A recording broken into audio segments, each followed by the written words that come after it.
কেমন করে একজন পুরুষ আর একজন নারী থেকে আল্লাহ আপনাকে আমাকে বানালেন। বিজ্ঞান কি বলছে? কোরআন আল কারিমের সঙ্গে তা মিলিয়ে নেন। বিজ্ঞান আর কোরআন কোনোদিনও পৃথক নয়। বিজ্ঞানময় কোরআন আল্লাহ তাআলা বানিয়েছেন। আল্লাহ তাআলা আপনার আমার অস্তিত্বের জানান দিচ্ছেন। রব্বুল আলামিন বলে, শোনো বান্দা, আমি কেমন করে বানালাম।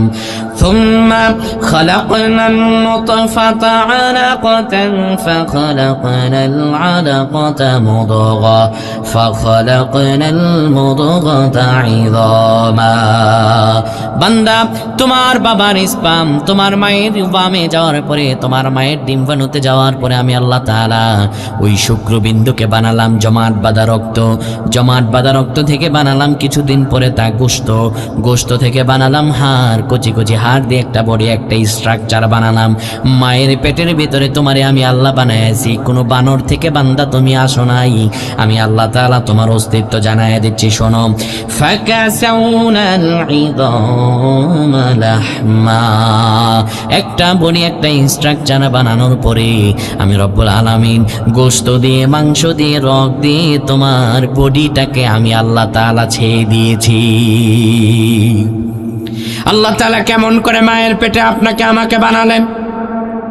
আল্লাহ তাআলা বলছে, বান্দারে, মায়ের পেটের ভিতরে যখন তুমি ছিলে আমি আল্লাহ কেমন অনুগ্রহ করে তোমাকে বানিয়েছি। শোনো, দুনিয়ার কোনো খাবার মায়ের পেটের ভিতরে সন্তান কি খাবে, কোনো বিজ্ঞানী, কোনো নিউরোলজিস্ট কেউ এটা বানাতে পারে নাই।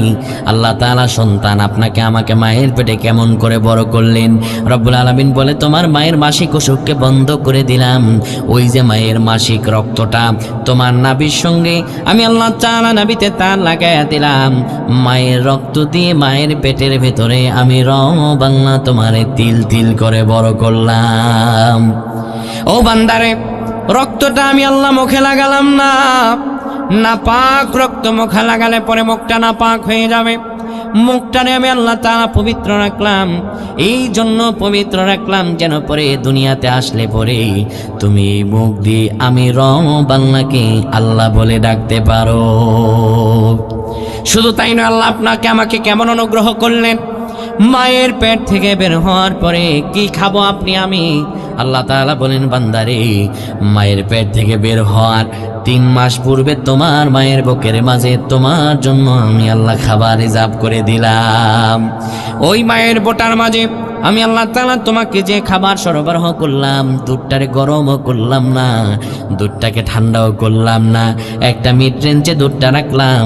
আর তোমার মায়ের বোটার মাঝে আমি আল্লাহ তাআলা শুধু একটা ছিদ্র দিলাম না। তুমি কচি মানুষ, দুনিয়াতে আসার পরে তোমার গলাও কচি।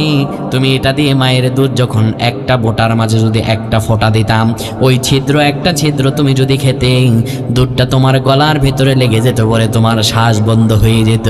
আমি রব আল্লাহ তাআলা করুণা করে, দয়া করে, বান্দা তোমার মায়ের একটা বোটার মাঝে আমি রব আল্লাহ তাআলা 16টা ছিদ্র দিলাম।